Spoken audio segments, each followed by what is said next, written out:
Chingobila, que le président du Sénat, l'honorable Alexis Tambo Mwamba, a regagné la ville-province Kinshasa accompagné de l'ambassadeur de la République démocratique du Congo à la République sœur du Congo, maître Christophe Muzungu. Il provient de la France et de la Belgique où il a mis à profit ses vacances parlementaires pour affermir la coopération entre le Sénat congolais et le Sénat des deux pays partenaires de la République démocratique du Congo. J'ai passé un mois de vacances parlementaires en Europe et j'en ai profité pour prendre plusieurs contacts, aussi bien politiques que autres. Il a été traité de tous les noms lors de son premier voyage à Kinshasa. Il a même été traité de collabo. Aujourd'hui, les choses ont changé avec l'arrivée au pouvoir du président Félix Antoine Tshisekedi. Bon nombre de combattants séjournent paisiblement à Kinshasa, ont même crié de partis politiques. Est-ce que Rex Kazadi était-il incompris dans le milieu combattant? Ce samedi 5 septembre 2020, il est mon invité dans votre émission Rendez-vous des Patriotes à partir de 14h. Merci César Ngadi pour ton invitation. Donc rendez-vous le samedi 5 à partir de 14h dans ton nouvelle émission. On va parler d'actualité, on va parler de politique, on va parler de bientôt 2 ans du bilan du président Félix. On va parler du docteur Mukwege qui est menacé. On va parler de tout et sans tabou face aux auditeurs. Donc je suis tout à fait disposé à répondre à toutes vos questions et je vous invite le samedi 5 à partir de 14h dans l'émission de César Ngadi. Rex Kazadi soutenait Martin Fayulu pour réclamer la vérité des urnes. Mais aujourd'hui, Rex Kazadi est derrière le président Félix Antoine Tshisekedi. Pourquoi ces revirements de situation? Rex Kazadi répondra à cette question dans votre émission de ce samedi 5 septembre 2020. On va parler de tout et sans tabou face aux auditeurs. Donc je suis tout à fait disposé à répondre à toutes vos questions. Rex Kazadi bafingaki ye balobaki mingi tango akendaki Kisasa aposaki même candidature na ye en tant que député national, mais na ebité lelo ba combattant nyoso tout bakoma kosala neti Rex Kazadi a salaki. Est-ce que Rex Kazadi azalaki compris parmi ba combattants ou bien ezalaki kaka motema li kundu kaka ya ba congolais? Boya ebele, tout échangé, tout sur le Lamakamamboka. Merci mingi.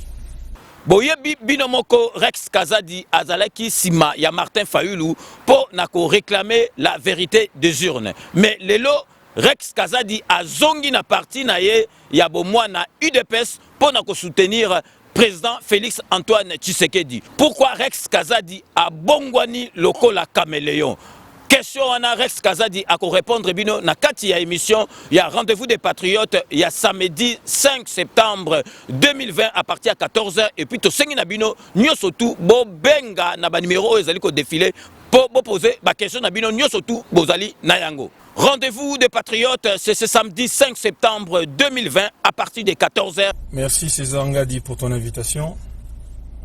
Donc rendez-vous le samedi 5 à partir de 14h. Ndenge na ebisaka bino kaka ke bobosana te Kanambe akozwa masolo na mbutu to na dikosi. La représentation nationale, à travers son bureau élargi à la Commission économico-financière de l'Assemblée nationale, s'est penchée sur les questions économiques avec une forte délégation de la Fédération des entreprises du Congo, conduite par son administrateur délégué, Kimona Bonongi. Dans son intervention à la presse au sortir de cette séance de travail de plus de 3 heures, Kimona Bonongi a salué l'initiative de la présidente de l'Assemblée nationale, Janine Mabunda Lioko, de s'entretenir avec le patronat congolais à quelques jours de la rentrée parlementaire de septembre dans une session essentiellement budgétaire. Le gouvernement doit avoir le courage politique de supprimer toutes les taxes et autres entraves à la relance de l'agriculture, a martelé le représentant des hommes d'affaires congolais, soucieux de voir savoir l'économie congolaise reposait d'abord sur l'agriculture, secteur générateur d'emplois massifs et non sur les mines comme c'est le cas aujourd'hui. Avec l'agriculture à type enchaîné, il y a moyen de limiter l'exode rural en assurant à chacun un bien-être dans son milieu de vie. La FEC plaide auprès de la représentation nationale pour une véritable révolution verte en conformité avec la vision du chef de l'État Félix-Antoine Tshisekedi Tshilombo. Elle voulait savoir quel était l'état de l'économie de la RDC dans cette période de pandémie de la Covid-19. Et nous lui avons donné les éléments, nous avons donné toutes les pistes de solutions pour que, dans quel état se trouve d'abord l'économie de ce pays? Pas très bien, beaucoup de problèmes, mais nous disons, nous, au niveau de la Fédération des entreprises du Congo, qu'il y a moyen de redorer l'économie de la RDC. Nous demandons simplement que le gouvernement comprenne que nous sommes des partenaires. Et pour cela, il faut respecter les partenaires avec lesquels on travaille. L'Assemblée nationale veut s'assurer de la santé économique de tous les secteurs de vie avant la rentrée de septembre, réputée session budgétaire. Dans sa zone d'opération située sur la côte à proximité de Mwanda au Congo central, la société Perenco, unique producteur du pétrole, exploite 11 champs onshore et offshore. Présente en RDC depuis 2001, le groupe franco-britannique veut se lancer dans la production de l'électricité à partir de gaz, issu de l'exploitation de l'or noir. Le sujet a commandé cette réunion qui a mis autour du Premier ministre Ilunga Ilunkamba différents experts ce jeudi 3 septembre 2020. Le dossier Perenco avait été présenté par le ministre d'État, ministre des Hydrocarbures, à la dernière réunion du Conseil des ministres. Le chef de l'État avait chargé le Premier ministre chef du gouvernement de réunir les juristes du gouvernement, les juristes de la présidence et même les juristes du cabinet du Premier ministre pour approfondir cette question, l'examiner de manière approfondie. Et cela vient d'être fait. Un rapport sera fait au Conseil des ministres de demain. Brûler de rejets de gaz fossiles à différentes étapes de l'exploitation du pétrole produit des effets polluants. En ce temps de lutte contre le changement climatique, les transformer en électricité pourrait contribuer à accroître l'offre de l'énergie. Sepela TV et yena makambu ya sikali susu. O ba chaîne ya France eza na kati. Ba chaîne ya Congo eza na kati. Ba chaîne ya Londres eza na kati. O ngomona makambu ya politique ya sika. O parti AA eza na kati. O parti BB. O CFAIO eza na kati. Ya Sepela TV. Bouquet comme ya muke boye. O tina poche voyager na ngokeno partout lingi. Na bouquet na Sepela TV. Sepela TV. Mais ma biso n'engo ma biso wana 4K machine ma daka Sepela TV. Bienvenue dans le monde de Sepela TV. Sepela TV est le décodeur qui vous permet de suivre les chaînes du Congo en direct de la diaspora.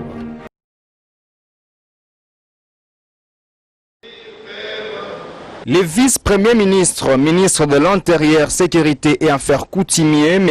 Gilbert Kakoundé, a tenu ce 2 septembre 2020 une réunion pour comprendre la problématique entre l'entreprise Kibali et les exploitants artisanaux du territoire de Ouacha au sein de la salle polyvalente de Durba dans la province du Haut-Ouélé. Au cours de cette rencontre, la délégation venant de Kinshasa a attentivement auditionné toutes les parties prenantes, entre autres les orpailleurs, la société Kibali Gold Mine, société civile, notabilité, la société Kilomoto, pour ne citer que cela. Gilbert Kakoundé soutient le dialogue entre les parties prenantes pour une meilleure cohabitation. Il s'est confié à la presse à l'issue de cette réunion pour le déclarer tout en promettant que les rapports sera donné à sa hiérarchie. Et la grande société Kibali Mine Gold.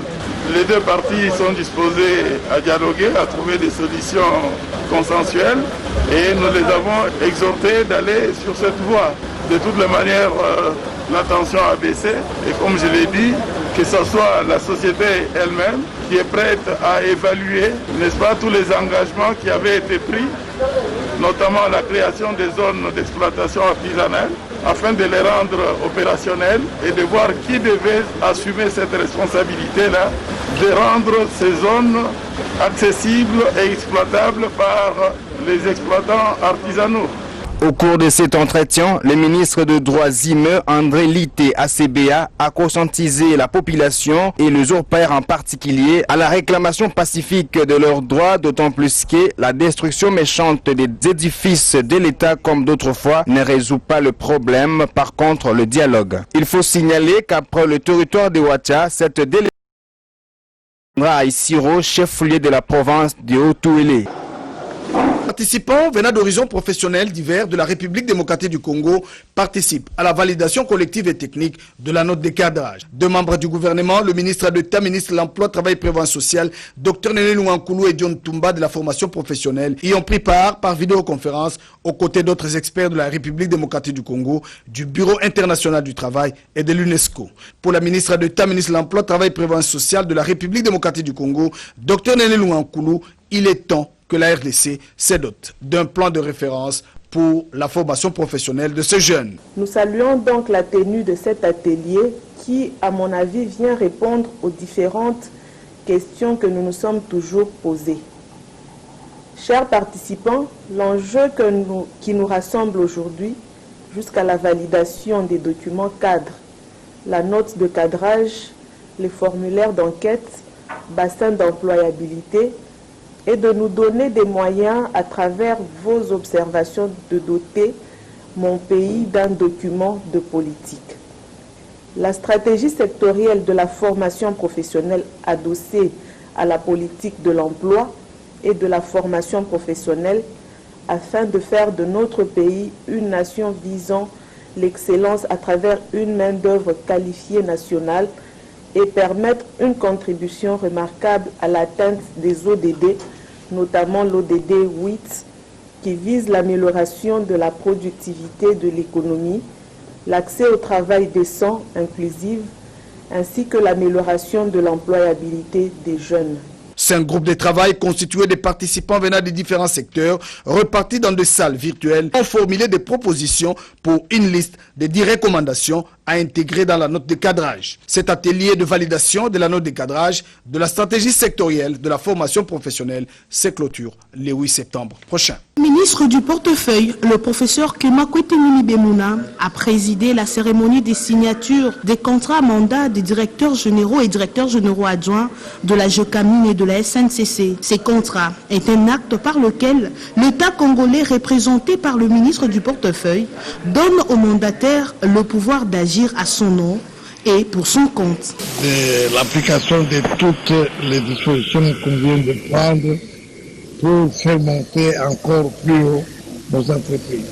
En ce qui concerne notre prestation au service des entreprises que le chef de l'État nous a confié en tout espoir du peuple.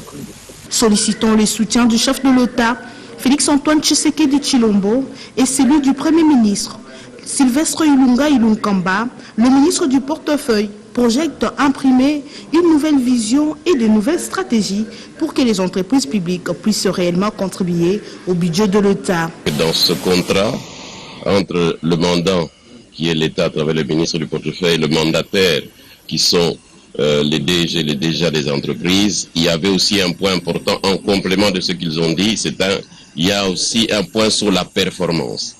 Désormais, les entreprises du portefeuille doivent rapporter de l'argent à l'État et non plus coûter à l'État. Faisant allusion à l'acte uniforme de l'OADA, le professeur Pima Kwetenimi note que cet acte précise que les administrateurs sont responsables, individuellement ou solidaires, envers la société ou envers le tierce, soit des infractions aux dispositifs législatifs et réglementaires applicables aux sociétés anonymes.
C20, service traiteur, organisateur d'événements, allant du cocktail en passant par les akouskis et le traiteur qu'il faut. Vous avez toutes les spécialités africaines, européennes, asiatiques, du monde entier. Quel goût, quelle perfection, quelle propreté. La dégustation est au rendez-vous grâce à Rhum C20. Vous savez les contacter au 0032 465 22 11 72. Rhum C20, le meilleur dans son domaine.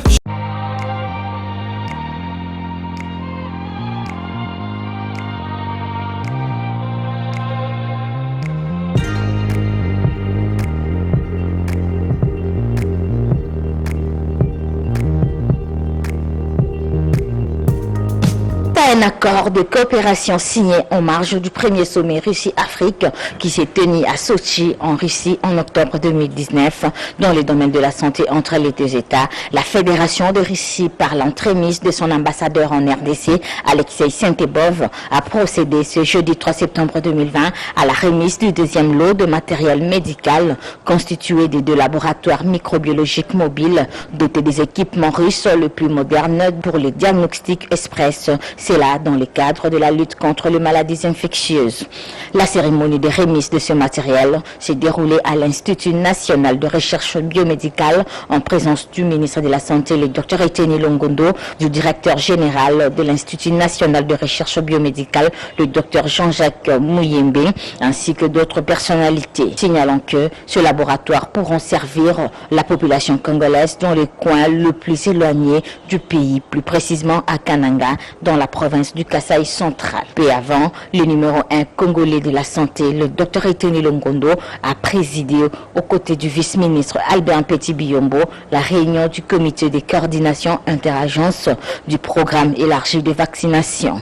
Plusieurs points étaient abordés au cours de cette réunion, notamment l'approbation de l'introduction de la deuxième dose du vaccin contre la rougeole dans le calendrier vaccinal, le suivi des engagements pris lors du forum sur la vaccination et l'éradication de la poliomyélite lancé par le chef de l'État Félix Antoine Tshisekedi Tshilombo 7 mois après. À en croire Dr Elisabeth Mukamba, directrice du programme élargi de vaccination, le tandem Eteni Petit a fait des prouesses au sujet de la vaccination des routines en bousculant le gouvernement de la République à décaisser 16 400 000 $ américains pour l'achat de vaccins contre les épidémies. Une première réalisation du genre.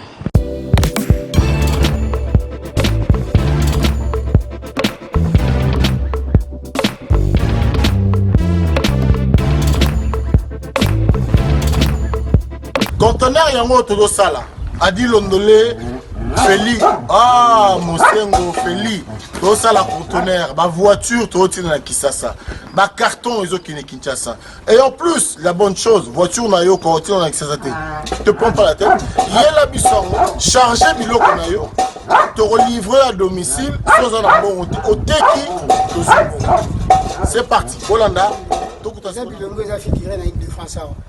Biloko moya sika na milieu ya matinda ezate eza biloko to annonce la longtemps des années mais à un certain moment ya koleka ba oyo to leka to se rattraper pour changer ka réseau na connexion conteneur yango eza en live mo na plaque à Bruxelles ba au différent dia na 11 route inverse facilité ezani to remarquer que na réseau ya matinda ba ma ebele baza ba difficulté Massa opé car bien abundi a charger comme là Afrique Massa na car a charger 207 na yeke narati ozana car na voiture chaba bilokos na kati ke narati oye to sali ba papier to sali 30% voiture comme na Congo ngana fretant na conteneur tango oteka ngana teki na longo li fret na ngana pourcentage yo ju le reste na yo bon ikangami masole sili deuxième bord tindiga kaka donc caméra ezo bouger parce que na likolo ya dépanner pas modération onde okanga bord na bondo donc bord ezokangama donc eza okangama masole sili donc bord ekangami kitoko Bon, deuxième bord, là, au Kangama, Tindiga Tindiga, il y a un mouvement. Tindiga Tindiga. Tindiga Tindiga. Deuxième bord, au Kangami, à suivre. Bientôt sur les grands écrans, le parcours du professeur Jean-Jacques Muyembe, vu par Hollywood. Connu pour son travail dans la lutte contre la maladie à virus Ebola, ce virologue congolais, de renommée internationale, sera immortalisé. En ce jour sur le sol congolais, les acteurs américains, conduits par Richard Timothy Jones, ont échangé la semaine dernière avec le chef de l'État, Félix-Antoine Tshisekedi, sur le projet. Pour matérialiser ce projet, descente dans la ville de Kikwit, première ville de la RDC et de l'Afrique en général, terrassée par l'épidémie d'Ebola en 1995, avec un taux de mortalité de 85%. Dans cette délégation, le professeur Muyembe, les acteurs américains, le docteur Anissé Kipassa, déclencheur de l'alerte, docteur Isabelle Lumbwe, à l'époque étudiante en médecine à l'université de Bandundu, qui a joué un rôle important dans la surveillance et à la recherche active de cas dans la communauté, ainsi que de Marie-Claire Fouello, alors à l'Organisation mondiale de la santé. Sur place à Kikwit, toute la délégation a été reçue par le maire de la ville avant de visiter tous les sites répertoriés dont le diocèse, le couvent des sœurs où les malades étaient mis en quarantaine, l'université et l'hôpital général de Kikwit, le laboratoire ainsi que les sépultures des victimes d'Ebola 1995. Eric Kassongo, initiateur du projet, veut à travers ce film immortaliser cet événement mais aussi vendre les compétences de la République démocratique du Congo et ses prouesses dans la lutte contre les épidémies dont l'un de ses fils a fait preuve. Ce que la ville de Kikwit doit attendre, c'est simplement que nous allons l'honorer. Nous allons présenter ce que la province a vécu. Nous allons essayer de faire rayonner à la mémoire de toutes ces vies qui ont été perdues à cause du virus. Nous allons présenter ce qui s'est passé et comment la province a réussi quand même à contenir et à finalement réussir de vaincre ce virus. Les acteurs américains et congolais feront partie du tournage pour la réalisation de ce film 25 ans après. Dans laquelle l'État congolais a des actions. La Société congolaise de pêche Sécopé. Eh bien, cette entreprise peut-elle servir de détonateur pour la relance de la pêche industrielle en RDC? Le ministre de la Pêche et élevage, Jonathan Bialoussou Kawata, a examiné la question avec le président du conseil d'administration de la Sécopé. Et nous avons, durant cette audience, exploré les voies et moyens pour rendre efficace et opérationnel les recommandations du gouvernement pour la relance de la pêche. Il était important, il était judicieux de la part de son Excellence, Monsieur le Ministre, de faire appel à nous pour que nous puissions jeter les bases d'une collaboration fructueuse afin d'amener les choses à une production réelle, amélioration des activités de pêche. Nous, la Socopé, avec en ma personne et surtout avec notre actionnaire majoritaire qui vient de privé, j'ai dit monsieur Jean Lengo, la société Lénia. Jonathan Bialoussou Kawata, qui avait en amont échangé avec son collègue ministre du portefeuille, a demandé et obtenu du PCA la convocation d'une assemblée générale dans l'optique de réfléchir sur les actions à mener après état des lieux. Les recommandations qui y sortiront seront portées sur la table du Conseil des ministres pour orientation à rassurer